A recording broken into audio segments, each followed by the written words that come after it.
ಸಕ್ಕತ್ತಾಗಿರುತ್ತೆ soup.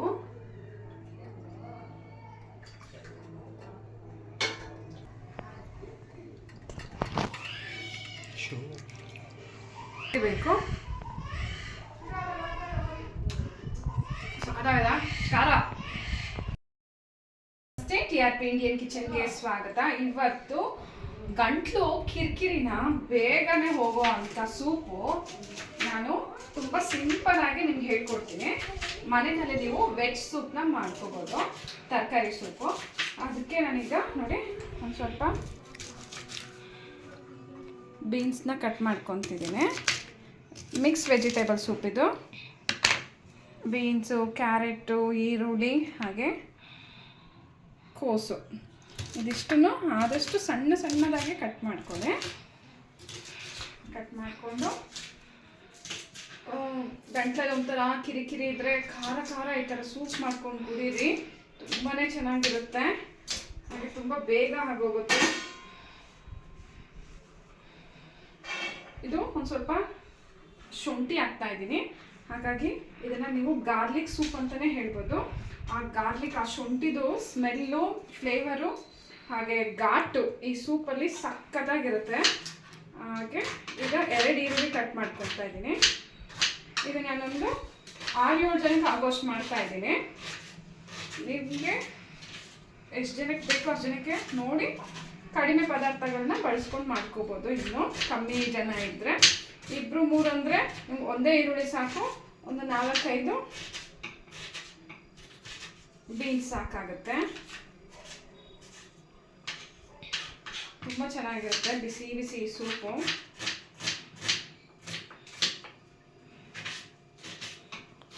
ಒಂದು 10 ನಿಮಿಷದಲ್ಲಿ ಮಾಡ್ಕೋಬೋದು ನೀವು ಇದನ್ನ. ಏನಮ್ಮ ಈಗ ಸ್ಟವ್ ಮೇಲೆ ಬಾಣಲೆ ಇಟ್ಟಿದ್ದೀನಿ. ಬಾಣಲೆ ಪಾತ್ರೆ ಯಾವುದ್ರಲ್ಲಾದ್ರೂ ಮಾಡ್ಕೋಬೋದು, ಯಾವ ಸುಲಭ ಅನ್ಸುತ್ತೆ ಅದರಲ್ಲಿ ನೀವು ನೋಡಿ. ತರಕಾರಿಗಳನ್ನ ಕಟ್ ಮಾಡಿ ಇಟ್ಟಾಗಿದೆ, ಸಣ್ಣದಾಗೆ ಕಟ್ ಮಾಡ್ಕೊಳ್ಳಿ. ಸ್ಟವ್ ಹಚ್ಚಿದ್ದೀನಿ. ಇದಕ್ಕೆ ಜಾಸ್ತಿ ಎಣ್ಣೆ ಬೇಕಂತಿಲ್ಲ. ಈ ಸ್ಪೂನಲ್ಲಿ ಒಂದು ಅರ್ಧ ಸ್ಪೂನ್ ಆದ್ರೂ ಸಾಕು ಎಣ್ಣೆ, ಅಥವಾ 1 ಸ್ಪೂನ್ ಆದ್ರೂ ಸಾಕು ಎಣ್ಣೆ. ಜಾಸ್ತಿ ಬೇಕಾಗೋದಿಲ್ಲ ಎಣ್ಣೆ ಸೂಪಲ್ಲಿ.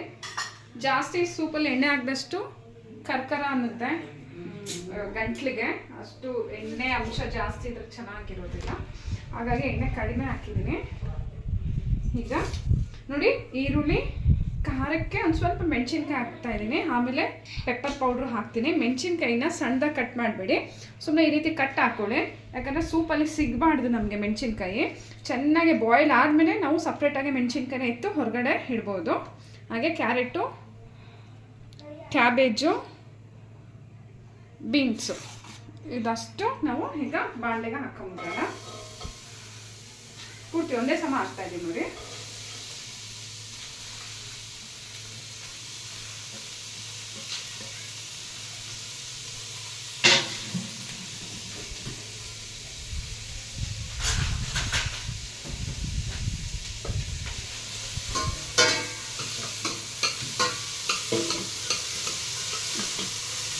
ಈ ರೀತಿ ಚೆನ್ನಾಗಿ ಮಿಕ್ಸ್ ಮಾಡ್ಕೊಂಬಿಡಿ. ಈಗ ತರಕಾರಿ ಫ್ರೈ ಆಗ್ತಾ ಘಮ ಚೆನ್ನಾಗಿ ಬರುತ್ತೆ, ತರಕಾರಿ ಘಮ.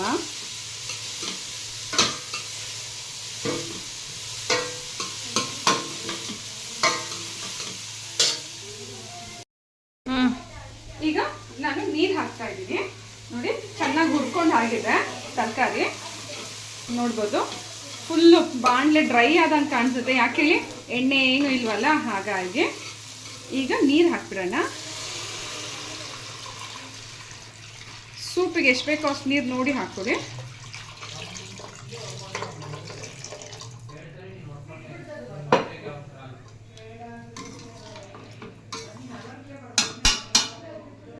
ಪೆಪ್ಪರ್ ಪೌಡರ್ ಹಾಕಬೇಕು. ನಾನು ರೆಡಿಮೇಡ್ ಒಂದೊಂದ್ಸತಿ ಇಸ್ಕೊಬರ್ತೀನಿ, ಒಂದೊಂದ್ಸತಿ ಏನು ಮಾಡ್ತೀನಿ ಅಂದರೆ ಪ್ಯಾಕೆಟಲ್ಲಿರೋ ಇದು ಕಾಳು ಮೆಣಸನ್ನೇ ಜಾರ್ನಲ್ಲಿ ಹಾಕಿ ಫುಲ್ ಪುಡಿ ಮಾಡಿ ಬಾಕ್ಸ್ನಲ್ಲಿ ಹಾಕ್ಕೊಬಿಡ್ತೀನಿ.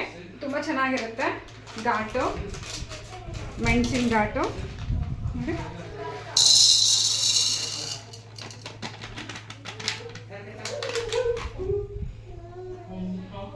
ಇದು ಮಾಡಿ ಈ ರೀತಿ ಇಟ್ಕೊಂಡ್ಬಿಟ್ರೆ ಒಂದು 2 ತಿಂಗಳು ತನಕ ಚೆನ್ನಾಗಿರುತ್ತೆ ಪೌಡರು. ನಾವು ಯೂಸ್ ಮಾಡ್ದಂಗೆ, ಜಾಸ್ತಿ ಯೂಸ್ ಮಾಡಿದ್ರೆ ಬೇಗನೆ ಖಾಲಿ ಆಗುತ್ತೆ, ಇಲ್ಲಾಂದರೆ ಲೇಟ್ ಖಾಲಿ ಆಗೋದು. ಈಗ ಇದನ್ನು ಪೌಡರ್ ಮಾಡ್ಕೊಂಡ್ಬಿಡ್ತೀನಿ.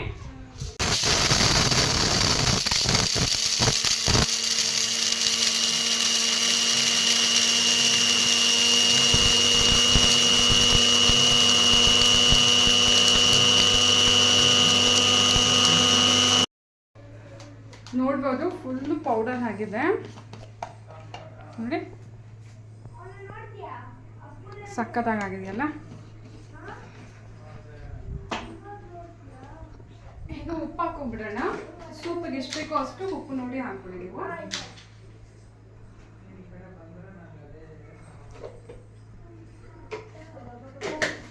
ನೀರು ಇದನ್ನು ಸಾಕಾಗೋದಿಲ್ಲ, ಇನ್ನೊಂದು ಸ್ವಲ್ಪ ನೀರು ಹಾಕ್ತೀನಿ ನಾನು.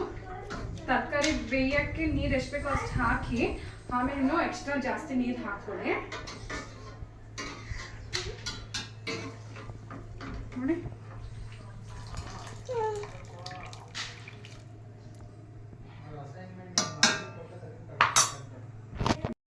ಈಗ ಒಂದು ಸ್ವಲ್ಪ ಇದಕ್ಕೆ ಕಾರ್ನ್ಫ್ಲವರ್ ಹಾಕೋಣ, ಆಗ ಥಿಕ್ನೆಸ್ ಬರುತ್ತೆ ಸೂಪು.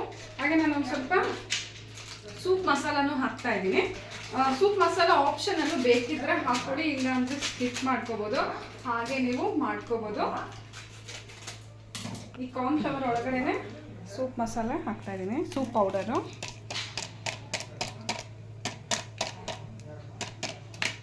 ಇದಕ್ಕೆ ಸ್ವಲ್ಪ ನೀರು ಹಾಕಿ ಮಿಕ್ಸ್ ಮಾಡ್ಕೊಬಿಡೋಣ. ಡೈರೆಕ್ಟಾಗಿ ಹಾಕಕ್ಕೆ ಹೋಗಬೇಡಿ, ಡೈರೆಕ್ಟಾಗಿ ಹಾಕಿದ್ರೆ ಗಂಟು ಆಗುತ್ತೆ. ಅದಕ್ಕೋಸ್ಕರ ಈ ರೀತಿ ಮಾಡಿ. ಈ ರೀತಿ ಮಾಡಿದಾಗ ನಿಮಗೆ ಗಂಟಿರೋದಿಲ್ಲ.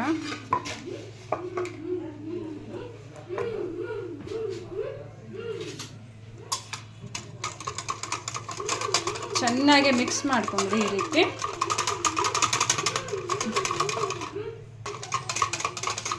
ನೋಡಿ ಚೆನ್ನಾಗಿ ಮಿಕ್ಸ್ ಆಗಿದೆ. ಈಗ ಚೆನ್ನಾಗಿ ಕುದಿ ಬರಲಿ. ಈಗ ಶುಂಠಿ ಪೀಸ್ನ ಎತ್ತಿಟ್ಕೊಂಡಿದ್ದೀನಲ್ಲ, ಅದನ್ನು ತುರ್ಕೊಂಬಿಡೋಣ. ಈ ರೀತಿ ತುರ್ಕೊಂಬಿಡಿ. ಆಗ ನೀರಿನಲ್ಲಿ ಹಾಕಿ ಕುದಿ ಬರುವಾಗ ಇದ್ರದ್ದು ಫ್ಲೇವರು ನೀರಿನಲ್ಲಿ ಬಿಡುತ್ತೆ, ಚೆನ್ನಾಗಿರುತ್ತೆ. ಸಣ್ಣ ಸಣ್ಣದಾಗಿ ಕಟ್ ಮಾಡೋ ಬದಲು ಈ ರೀತಿ ತುರ್ಕೊಂಡಾಗ ಇದರಲ್ಲಿರೋ ಅಂಥ ರಸ ಬಂದು ಸೂಪಲ್ಲಿ ಚೆನ್ನಾಗಿ ನಮಗೆ ಏನು ಹೇಳೋದು ಬಿಡುತ್ತೆ ನೋಡಿ. ಚೆನ್ನಾಗಿ ತುರ್ಕೊಂಡು ಆಗಿದೆ. ಇದನ್ನ ಈಗ ನಾವು ನೀರಿನಲ್ಲಿ ಹಾಕ್ಬಿಡೋಣ. ಈಗ ನಾನು ನೋಡಿ ನೀರಿನಲ್ಲಿ ಹಾಕ್ತಾ ಇದ್ದೀನಿ, ಮೀನ್ಸ್ ಸೂಪಲ್ಲಿ ಹಾಕ್ತಾ ಇದ್ದೀನಿ. ಹಾಕಾಯ್ತು ನೋಡ್ಬೋದು. ಶುಂಠಿ ಈ ರೀತಿ ತುರ್ದಾಕೋದ್ರಿಂದ ನಾವು ಸೂಪ್ ಕುಡಿಯುವಾಗ ಬಾಯಿಗೆ ಸಿಕ್ಕಿದ್ರೂ ತೊಂದರೆ ಇಲ್ಲ, ಚೆನ್ನಾಗಿರುತ್ತೆ.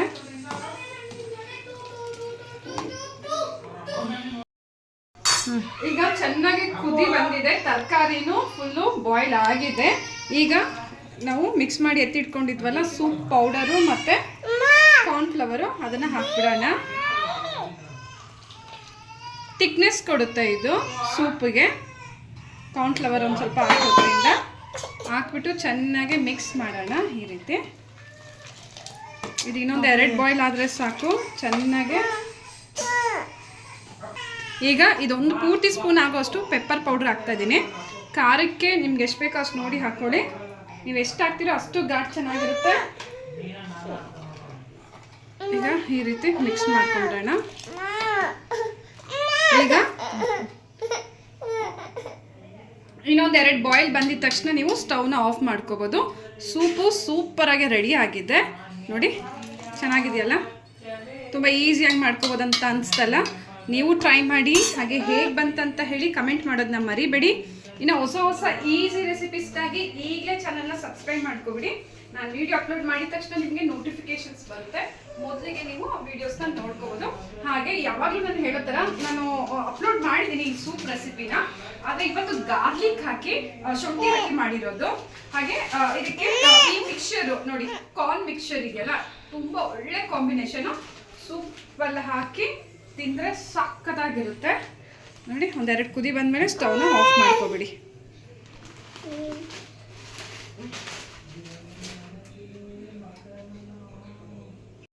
ಇದೆ ಸ್ವಲ್ಪ ಆರಿದೆ, ತುಂಬಾನು ಕುದಿಯೋ ಥರ ಇಲ್ಲ, ಸ್ವಲ್ಪ ಉಗುರು ಬೆಚ್ಚಗಿದ್ರೆ ಕುಡಿಯೋಕ್ಕೆ ಚೆನ್ನಾಗಿರುತ್ತೆ ಅಂತ ಹೇಳಿಬಿಟ್ಟು ಸ್ವಲ್ಪ ಆರಿಸ್ಬಿಟ್ಟೆ ನಾನು ಈಗ ಹಾಕ್ತಾ ಇದ್ದೀನಿ ಬೌಲಿಗೆ.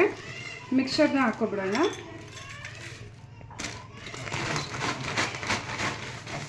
ಇದು ಕಾರ್ನ್ ಮಿಕ್ಸರ್ ಸಖತ್ತಾಗಿರುತ್ತೆ. ಓಕೆ, ಈಗ ಸೂಪ್ನ ಹಾಕೊತಾ ಇದ್ದೀನಿ ನೋಡಿ.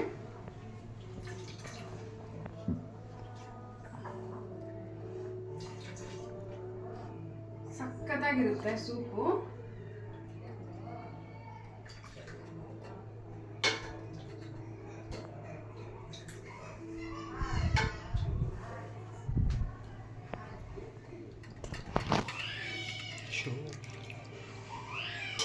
ಬೇಕಿದ್ರೆ ಇದಕ್ಕೆ ನೀವು ಒಂದು ಸ್ವಲ್ಪ ಪೆಪ್ಪರ್ ಪೌಡ್ರನ್ನು ಹಾಕ್ಕೊಂಡು ಕುಡಿಬೋದು, ಅಥವಾ ಇದೇ ಪೆಪ್ಪರ್ ಪೌಡ್ರ್ ಸಾಕಂದರೆ ಇಷ್ಟೇ. ಇದ್ರ ಮೇಲೆ ಹೇಗೆ ಅಂದರೆ ನೋಡಿ, ಈ ಮಿಕ್ಸರ್ನ ಎತ್ಕೊಂಡು ಈ ರೀತಿ ಮಾಡಿ